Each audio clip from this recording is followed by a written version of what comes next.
یہ میں نے تبدیلی کی بات کی تو میں سب سے پہلی بات تبدیلی کے حوالے سے ہی کروں گا. یہ آخری مصرع تو آپ لوگوں نے سنا ہوا ہے نا، ثبات ایک تغیر کو ہے زمانے میں. یہ سمجھ میں آ جاتا ہے اس کا مطلب؟ ثبات ایک تغیر کو ہے زمانے میں، کیا مطلب ہے اس کا؟ چینج ہی باقی رہنے والی چیز ہے. چینج ہی باقی رہنے والا، ثبات ہمیشہ رہنے والی چیز، اور تغیر تبدیلی. تو تبدیلی اپنے لفظ اور اپنے معنوی اعتبار سے تو کسی چیز کو تبدیل ہو جانے کا نام ہے، لیکن اس مصرے میں یہ بہت بڑی حقیقت بیان کی گئی ہے کہ دنیا میں کوئی چیز فکس نہیں ہے، کوئی چیز ایسی نہیں ہے کہ جو ہمیشہ ایک جیسی رہے. البتہ تبدیلی کا جو عمل ہے یہ ہمیشہ ہوتا ہے، ساری زندگی میں ہوتا ہے، انسانی تاریخ میں ہوتا رہا ہے. آپ خود اپنے بارے میں غور کر لیں، آپ ہر لمحے تبدیل ہو رہے ہیں، عمر کے اعتبار سے تبدیل ہو رہے ہیں، علم کے اعتبار سے تبدیل ہو رہے ہیں، معلومات آپ کو مسلسل مل رہی ہیں. تو ہر انسان تبدیل ہوتا ہے اور انسان کا ارد گرد جو ہے وہ بھی تبدیل ہو رہا ہوتا ہے. تو جس کو یہ بات سمجھ میں آ جائے وہ پھر جس طرح سے آپ تبدیلی لانے میں دلچسپی رکھتے ہیں، پھر اس کی خواہش ہوگی کہ تبدیلی کے عوامل کو سمجھے. تبدیلی کیوں آتی ہے، کیسے آتی ہے، خود بخود آتی ہے، لوگ لاتے ہیں. آپ کے سب کے پاس ٹیلی فون ہے، تقریباً ہے سب کے پاس، اسمارٹ فون ہے، اور سب کی خواہش ہوتی ہے کہ لیٹسٹ ٹیلی فون ہو. تو آپ میں سے کسی کے پاس وہ پرانا والا نوکیا کیوں نہیں ہے؟ ہاں وہ بھی ہے، اور کسی نے رکھا ہوا ہے کہ تاکہ بتایا جا سکے کہ ہے وہ بھی. اچھا، لیکن آپ کو معلوم ہے نا کہ چند سال پہلے تک پورے پاکستان میں وہی ٹیلی فون ہوتا تھا سب سے زیادہ مقبول، اور وہ لوگ لیتے تھے. لیکن تبدیلی آ گئی، اور تبدیلی یہ آئی کہ نوکیا لوگوں کے لیے یہ لگا لوگوں کو کہ اس میں تو فلاں چیز بھی نہیں ہے، فلاں چیز بھی نہیں ہے، فلاں چیز بھی نہیں ہے. تو کوئی وجہ ہوگی نا کہ نوکیا پیچھے رہ گیا، اور آپ کے پاس مثلاً کون سا ہے؟ سیمسنگ، ہواوے، اور آپ کے پاس مجھے نام ویوو. تو یہ کیوں ہے کہ نوکیا بالکل ہی غائب ہو گیا؟ آپ کے پاس ہے پرانا والا؟ کس کے پاس؟ آپ کے پاس ہے. آپ نے کیوں رکھا ہوا بائی دا وے؟ اچھا دوسرا والا بھی ہے نا. ہاں دیکھیں نا. تو یہ جو تبدیلی آئی تو کسی وجہ سے آئی ہوگی نا. آپ کا کیا خیال ہے کس وجہ سے آ گئی ہوگی کہ نوکیا پیچھے رہ گیا؟ کوئی چھوٹی کمپنی تو نہیں تھی، دنیا کی بڑی کمپنیوں میں سے تھی، آج بھی موجود ہے، اور آج بھی میرا خیال ہے آپ کو زیادہ اندازہ ہوگا کہ کچھ پروڈکٹس بنا رہی ہوگی. کیوں پیچھے رہ گیا؟ سیمسنگ کیوں آگے آ گیا؟ نوکیا نے اب تبدیلی کو اڈیپٹ نہیں کیا، دنیا کے ساتھ چل رہا ہے. ایگزیکٹلی. تو اس لیے ہمیں یہ سمجھنے کی، جو لوگ بھی تبدیلی لانے میں دلچسپی رکھتے ہیں انہیں یہ سمجھنا بڑا ضروری ہے کہ تبدیلی کے عوامل کیا ہوتے ہیں، تبدیلی آتی کیسے ہے، اور کون کون سی چیزیں اس پہ اثر انداز ہوتی ہیں تبدیلی لانے میں. تو جب آپ وہ سمجھ جائیں گے تو آپ پھر تبدیلی لانے میں زیادہ حرکت، زیادہ کامیاب ہو سکیں گے. تو اس کو سمجھنے کے لیے اگر ہم یہ ایک سلائیڈ آپ کے سامنے رکھیں، کچھ پڑھنے میں آ رہی ہوگی دور سے بھی، تو آپ یہ دیکھیں گے کہ اس میں چینج ہم نے درمیان میں لکھا ہے اور 5 مختلف دائرے بنائے ہوئے ہیں. اور یہ 5 مختلف دائرے کیا بتا رہے ہیں کہ تبدیلی تو ہر وقت آ رہی ہوتی ہے. ثبات ایک تغیر کو ہے زمانے میں، جیسا کہ آپ نے سمجھ لیا، لیکن اس تبدیلی پہ لوگوں کا رویہ جو ہے وہ ہر ایک کا ایک جیسا نہیں ہوتا، اور براڈلی آپ ان کو 5 حصوں میں تقسیم کر سکتے ہیں. مثلا آپ کو معلوم ہے کہ آپ اپنے گھر میں دادا ہیں آپ کے فار ایگزامپل، تو اگر ان کی عمر فرض کر لیجئے 80 سال 85 سال ہے، تو ان کو اس سے دلچسپی ہے کہ نوکیا والا ماڈل کون سا ہے اور کون سا آئی فون آ گیا ہے اور کتنے کا ہے. ان کو نہیں دلچسپی ہوگی 90% کیسز میں، 95% کیسز میں، کیونکہ وہ ان کا میدان ہی نہیں ہے. ان کو تو کوئی چھوٹی موٹی ضرورت ہو تو آپ سے مدد لینی پڑتی ہے.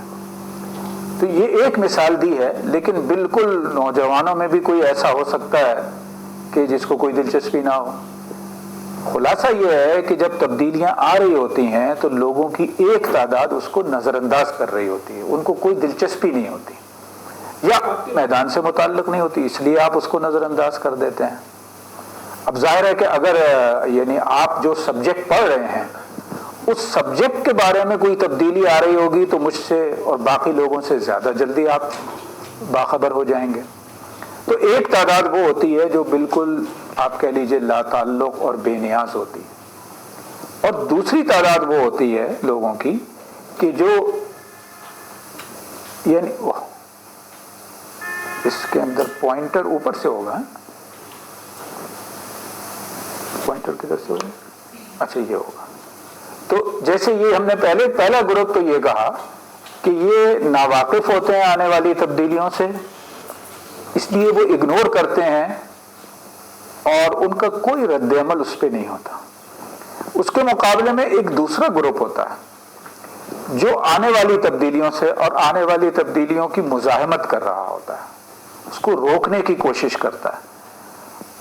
انسانوں میں چونکہ ہم نے تبدیلی کی مثال تو نوکیا اور اس کی لی ہے، ٹیلی فونوں کی لی ہے، موبائلز کی، لیکن جب تبدیلی کی ہم بات کر رہے ہیں تو وہ سماجی زندگی میں بھی آتی ہے، وہ ذرائع ابلاغ میں بھی آتی ہے، وہ تعلیم کی دنیا میں بھی آ رہی ہوتی ہے، سیاست میں بھی آتی ہے، اکنامک یعنی جو پیرامیٹرز ہیں اس میں آ رہی ہوتی ہے۔ تو ایک تعداد وہ ہوتی ہے کہ جو آنے والی چیز کو ریزسٹ کرتے ہیں کہ نہیں یہ نہیں ہونے دیں گے، ہم یہ نہیں ہونا چاہیے، یہ غلط ہو رہا ہے، اور ظاہر ہے پھر اپنی اپنی قوت کے مطابق وہ اس تبدیلی کو روکنے کی کوشش کرتے ہیں۔ جو تیسرا گروپ ہوتا ہے، اپنے والدین سے یا بڑوں سے پوچھیں تو وہ بتائیں گے کہ جب شروع میں ٹیلی ویژن آیا تو لوگوں نے اس پہ مزاحمت کی، پھر آہستہ آہستہ قبول کر لیا۔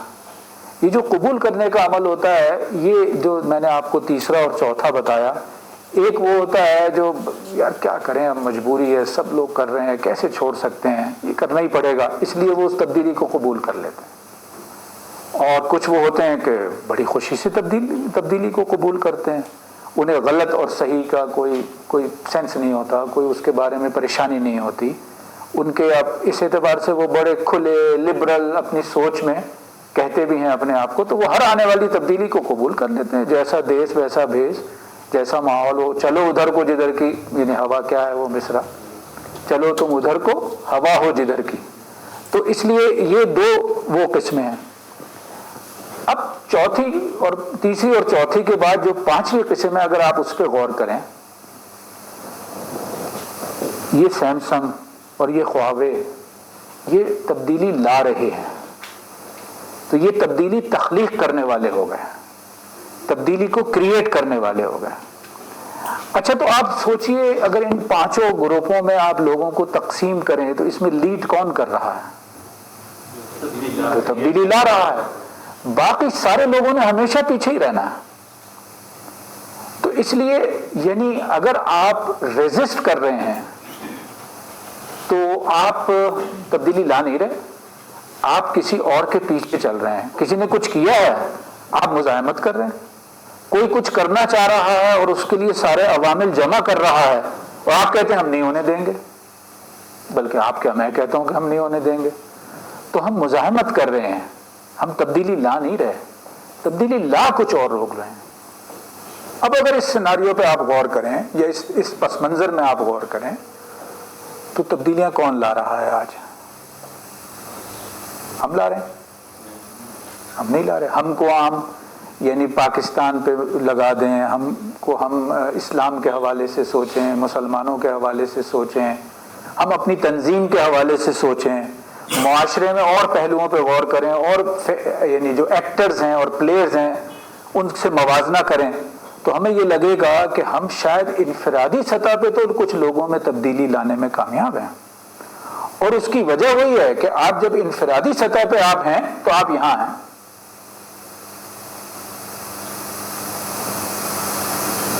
کہ آپ دراصل انفرادی سطح پہ جب کسی سے رابطہ کرتے ہیں تو آپ پرو ایکٹیو ہیں، آپ سوچتے ہیں کہ اس اسٹوڈنٹ کو اس ادارے میں ہم کیسے کوئی کام آگے بڑھا سکتے ہیں، اس اسٹوڈنٹ کو کیسے ہم اسلام کے بارے میں زیادہ بہتر معلومات دے سکتے ہیں، تو آپ پرو ایکٹیو ہوتے ہیں، تو اس انفرادی سطح پہ آپ تبدیلی لے آتے ہیں، کچھ نہ کچھ لوگوں میں آ جاتی ہے۔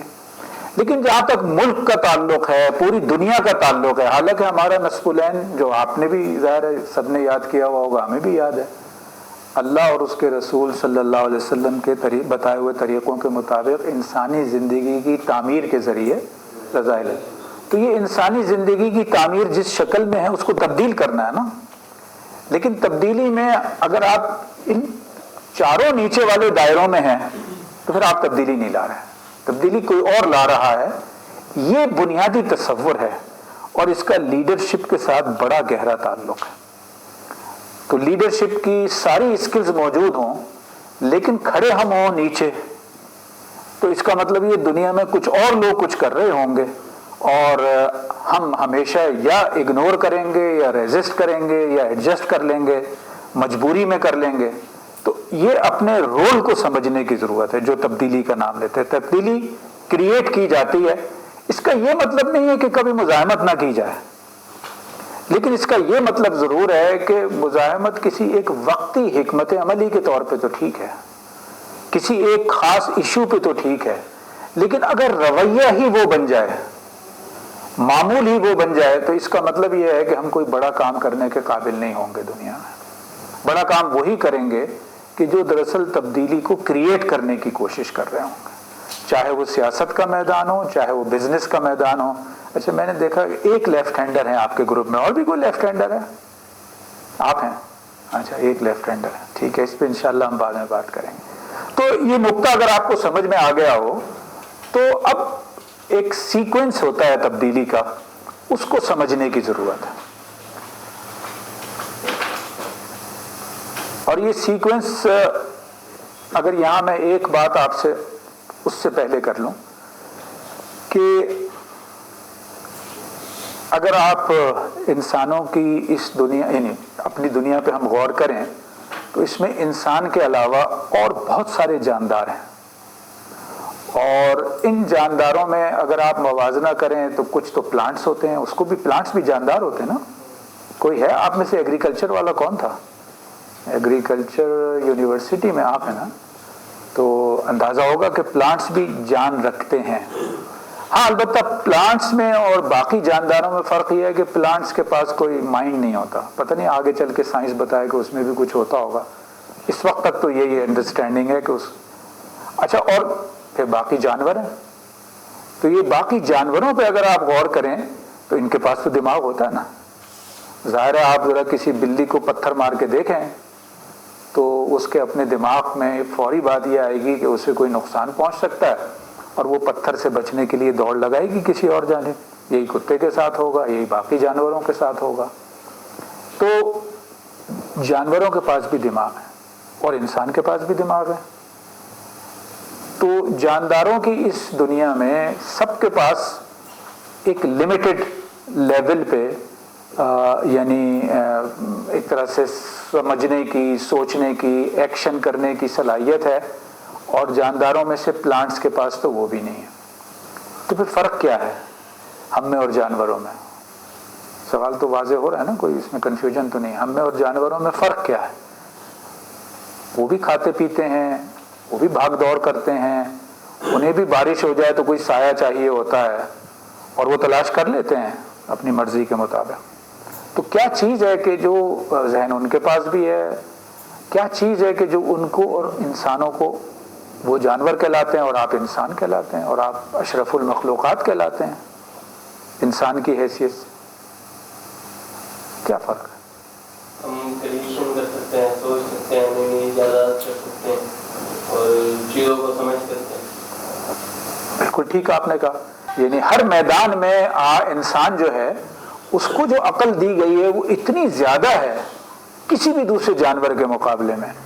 تو جس وجہ سے وہ اشرف المخلوقات ہے وہ تو یہ ہے نا کہ اللہ میاں نے حضرت آدم کو علم دے دیا تھا، اور فرشتوں نے جب سوال اٹھایا تو جواب میں جو فرق بیان کیا گیا اشرف المخلوقات ہونے کا وہ یہ ہے کہ یہ تو بہت کچھ جانتا ہے اور تم لوگ نہیں جانتے. تو اس کا مطلب یہ ہے کہ اگر ہم انسان ہیں اور انسان کی حیثیت سے یعنی ہم سوچ سکتے ہیں تو حقیقت یہ ہے کہ ہم 1000 سال پہلے کے بارے میں بھی سوچ سکتے ہیں، ہم 1000 سال بعد کے بارے میں بھی سوچ سکتے ہیں. یہ اللہ تعالیٰ نے انسان کو سمجھ بوجھ دی ہے.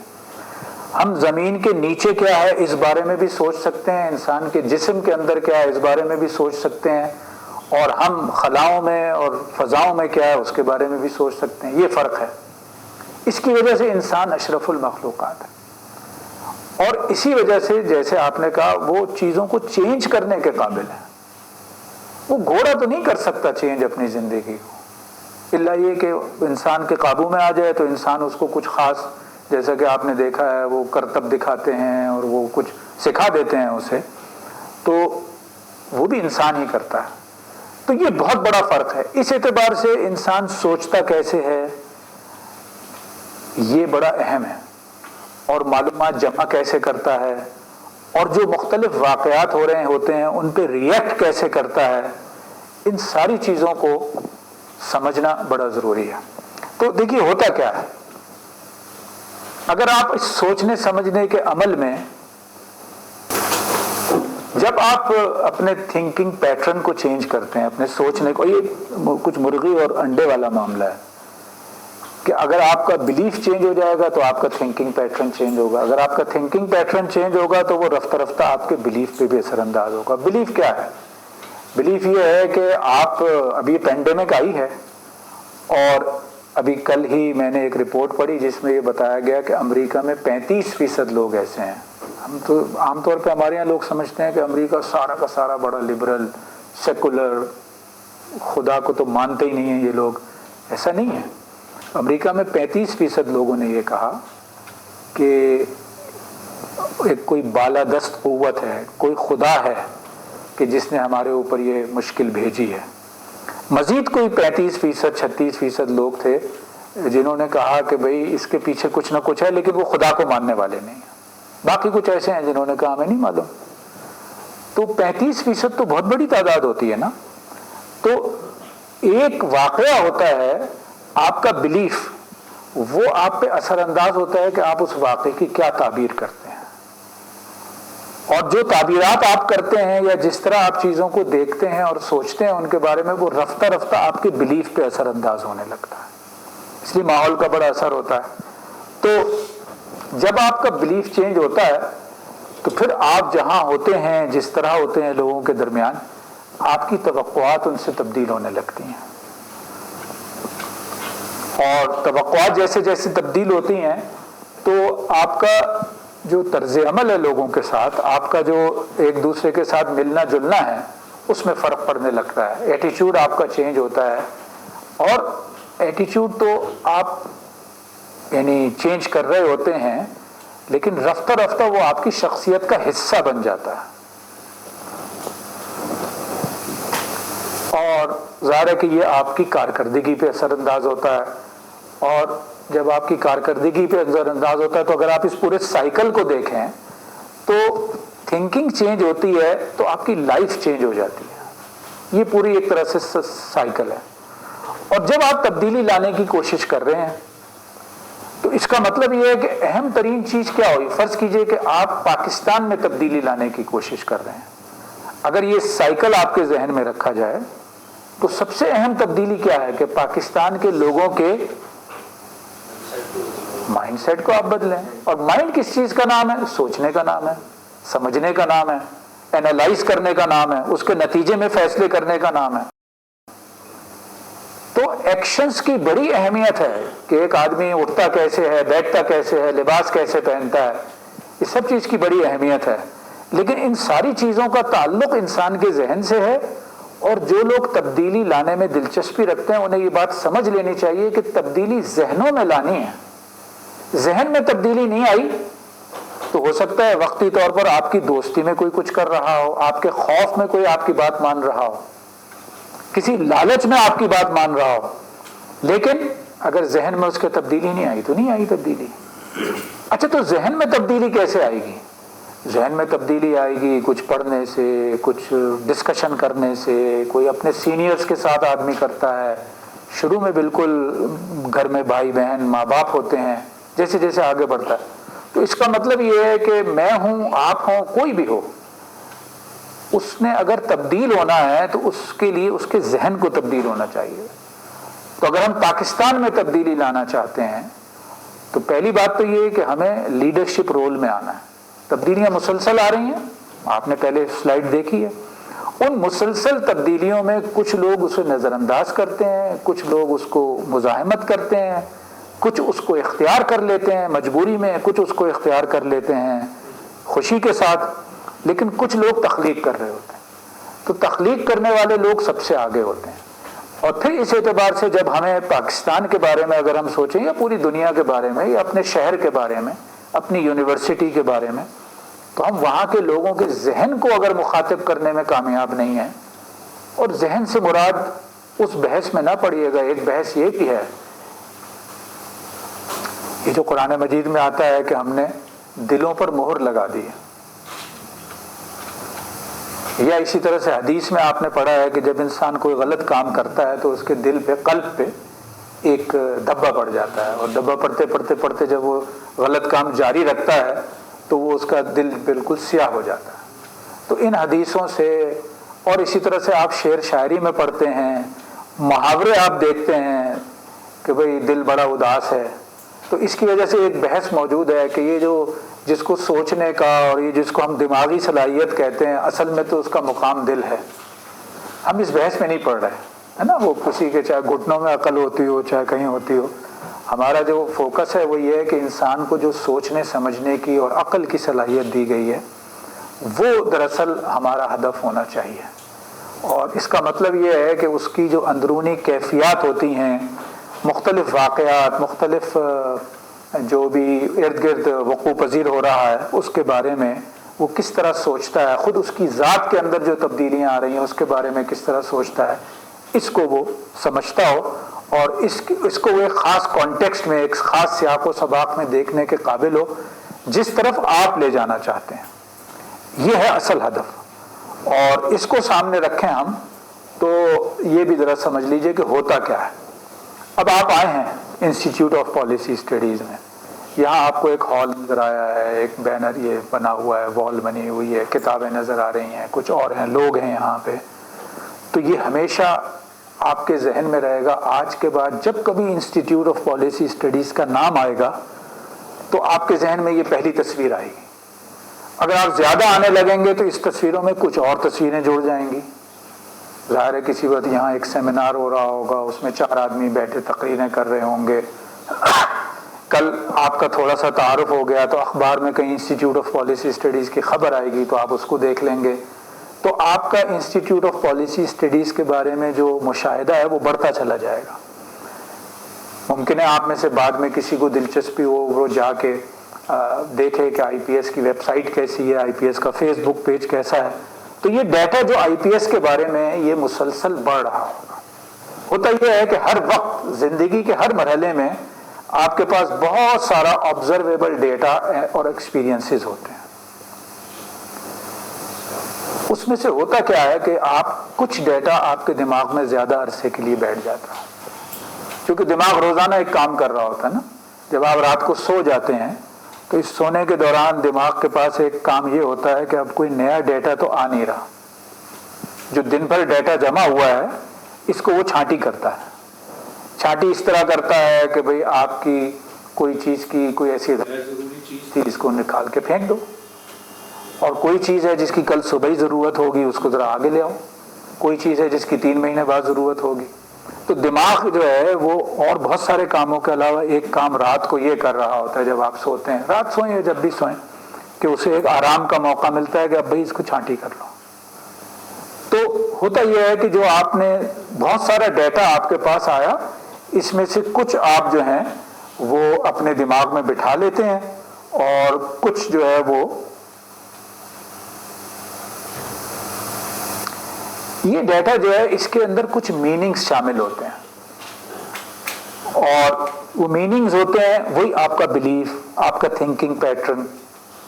مثال کے طور پہ جب آپ ایک مدرسے میں جاتے ہیں تو اگر آپ کی عین توقع کے مطابق وہاں پہ کوئی لوگ مل جاتے ہیں جن کی شلوار بھی ذرا سی اونچی ہے, جن کے داڑیاں بھی لمبی ہیں اور وغیرہ وغیرہ, جو بھی تصور آپ کے ذہن میں, اور ایسا ہی ملتا ہے تو آپ کوئی میننگز اس میں ایڈ کرنے کی کوئی خاص ضرورت نہیں ہے، مدرسہ ایسے ہی ہوتا ہے۔ لیکن ایک مدرسے کا نام سن کے آپ جائیں اور وہاں لوگ آپ کو بالکل کوٹ پینٹ ٹائی میں نظر آئیں، آپ کی سمجھ میں ہی نہیں آئے گا یہ کیسا مدرسہ ہے۔ تو آپ اس کے اندر کچھ میننگز ایڈ کریں گے، کچھ بھی میننگز ہو سکتے ہیں وہ۔ ویسے بائی دا وے ایسا کیوں ہے؟ آپ کسی مدرسے میں جائیں اور وہاں آپ کو بالکل اجنبی لگے یہ بات کہ بھئی یہ تو مطلب یہ نماز پڑھا رہے ہیں امام صاحب، انہوں نے ٹائی لگائی ہوئی ہے اور کلین شیو ہے۔ ایسی دنیا میں ایسی بہت ساری جگہ ہوتے ہیں، ہمارے یہاں نہیں ہوتے، تو کیسا لگا؟ شروع سے ایک مائنڈ سیٹ کرنا ہے کہ جو نماز پڑھائے گا مدرسے میں ہوگا وہ کمیز شلوار پہنے گا، ٹوپی پہنے گا، شلوار اوپر ہوگی، داڑھی ہوگی، اس کی داڑھی نہیں ہوگی تو اس کو ہم سمجھیں گے اس کی پتہ نہیں نماز بھی قبول ہوتی نہیں ہے۔ یہ مائنڈ سیٹ کرنا، یہ مائنڈ سیٹ بنا ہوا ہے نا، یہ وہ میننگز ہیں جو ہم نے ایڈ کر لی ہیں۔ تو تبدیلی کانسٹنٹ چیز ہے، ثبات ایک تغیر کو ہے زمانے میں، تبدیلی مسلسل آ رہی ہے۔ تبدیلی وہ لوگ لاتے ہیں جو تبدیلی کو کریٹ کرنا چاہتے ہیں، ہمیں ان لوگوں میں ہونا چاہیے جو ہم تبدیلی کو کریٹ کرنا چاہتے ہیں، اور ہمیں اس سے بچنا چاہیے کہ ہمیں بڑے کھلے ذہن کا ہونا چاہیے، جہاں یعنی کسی کو بھی لیبل کرنے کی بجائے آپ چیزوں کو زیادہ سے زیادہ گہرائی میں جا کے سمجھنے کی کوشش کریں۔ ایک مرحلہ آئے گا کہ آپ لیبل کر لیں گے، لیکن اگر تبدیلی ایک ایسی حقیقت ہے جو ہمیشہ کے لیے ہے، تب بھی لیبل کرنے کی بجائے یہ امید رکھیں کہ تبدیلی تو پھر بھی آ سکتی ہے۔ تو لوگوں کے بارے میں اپنی رائے کو فکس نہ ہونے دیں۔ آپ میں سے سب اس کو دیکھ رہے ہیں، کسی نے پہلے دیکھی تو نہیں یہ تصویر؟ نہیں دیکھی؟ اچھا، تو آپ سے پھر میرا سوال یہ ہے کہ اس خاتون کی تصویر میں آپ ذرا اپنے اپنے کاغذ پہ لکھیں کہ آپ کے خیال میں اس کی عمر کیا ہے۔ آپ نے دیکھی ہے تو آپ تو جواب میں شامل ہوں گے، سوال آپ سے نہیں ہے، ٹھیک ہے؟ آپ میری مدد کریں گے۔ تو اور تو کسی نے نہیں دیکھی، باقی سب سے پھر میرا یہ کہنا ہے کہ آپ اپنے پاس ذرا اس کی عمر لکھیں۔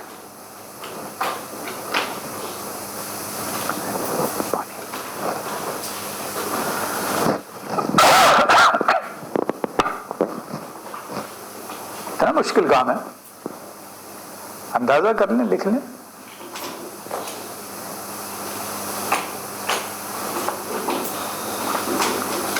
اپنی بھائی اپنی نگاہ سے دیکھنا ہے، دوسرے کی نگاہ سے نہیں دیکھنا۔ لکھ لینا۔ کتنی لکھی؟ 18۔ کیوں؟ آپ نے کتنی لکھی ہے بھائی؟ آپ نے کتنی لکھی؟ 35، 30، 24، 90، 80، 75۔ اچھا، تو یہ دو گروپ بن گئے ہیں۔ ایک ہے جو 18 سے لے کے اور میرا خیال ہے 32-35 تک آپ نے بتایا، کسی نے، آپ نے کتنے؟ 70۔ اچھا، کتنے ہو گئے جو مطلب یہ ہے کہ اس کو ایک 70 اور 65 اور 90، کتنے ذرا ہاتھ اٹھائیں نا جن کے خیال میں یہ ایک بڑی عمر کی عورت ہے؟ 5۔ اچھا، جیت گئے آپ نے بھی اٹھایا؟ آپ نے اٹھایا؟ اچھا، ہاں 20-25 والوں میں۔ اچھا، تو کیسے فیصلہ کریں؟ تصویر ایک ہی ہے، ان کے علاوہ باقی سب نے ابھی دیکھی ہے پہلی مرتبہ، تو اتنا فرق ہے،